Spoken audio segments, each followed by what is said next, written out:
لا حنظار إلا الجفاف في مزير النخ. التغيرات المناخية يعني هذا العام أثرت على الساكنة وعلى الفلاح ديال الجنوب الشرقي بالأخص.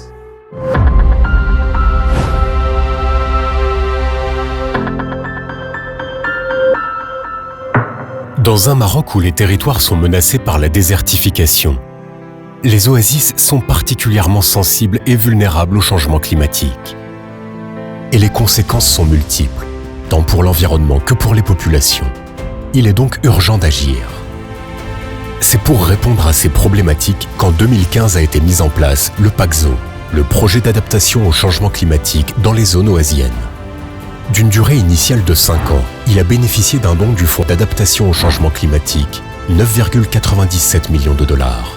Ce fonds d'adaptation a crédité l'Agence pour le développement agricole comme entité de mise en œuvre du projet. L'ANZOA, l'Agence nationale pour le développement des zones oasiennes de l'Arganier, est quant à elle chargée de l'exécution du projet. Le PACZO, on l'a conçu dans l'objectif principal d'améliorer les capacités de gestion et de mobilisation des ressources hydriques dans les oasis, notamment de Tafilalit. Et on l'a conçu également pour améliorer et diversifier les sources de revenus des populations et améliorer leur résilience et leur capacité pour faire face au changement climatique. Pour nous, le projet PACZO, qui est d'ailleurs très connu sur le terrain, est un projet innovant. D'ailleurs, dans son montage, il a été fait d'une façon participative.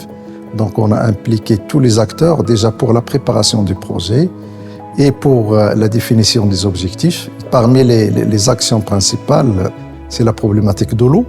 Deuxième axe, c'est également tout ce qui est les bonnes pratiques. Donc, on a accompagné les populations, les jeunes, les femmes et les agriculteurs de cette zone. Il y a également des projets innovants en matière d'environnement. De multiples acteurs locaux sont également impliqués, tels que l'agence du bassin hydraulique du Guirziz Reris et les offices régionaux de mise en valeur agricole de Ouarzazate et du Tafilalet.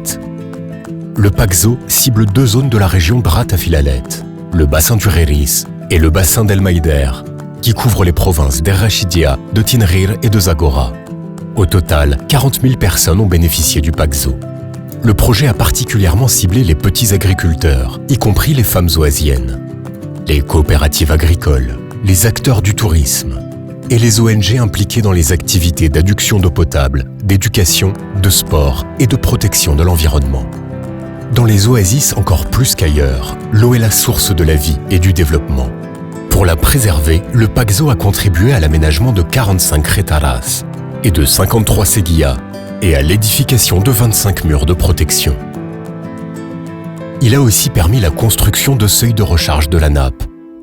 Ils sont équipés de piézomètres automatiques qui permettent de surveiller son niveau. Dans les oasis, l'eau potable est vitale pour les populations. Des travaux ont été menés, comme ici au Ksar Touroug, pour que ces 7000 habitants aient accès à une eau potable de qualité. Dans le cadre du PACZO, 7 forages et puits ont également été creusés dans la région. Dans le cadre du PACZO, 9,8 millions de dirhams ont permis de soutenir 45 petits projets dans les domaines de l'agriculture, de l'environnement, de l'artisanat et du tourisme. Des coopératives et des producteurs ont été accompagnés pour la certification et la promotion de leurs produits. Le Tafilalet est réputé pour la qualité de ses plantes aromatiques et médicinales. Dans la région d'Al-Nif, les producteurs de cumin ont pu acquérir des équipements pour valoriser leurs produits. Au niveau de la commune territoriale de Tazarine Azagora, la coopérative Aitmatan produit aussi du cumin, mais surtout du henné. Les 15 femmes qui y travaillent ont aujourd'hui les moyens de valoriser leur production. La coopérative Afousmad à Al-Nif est aussi une coopérative féminine. Dans cette coopérative, elles sont 22 à produire du pain, des pâtisseries et du couscous.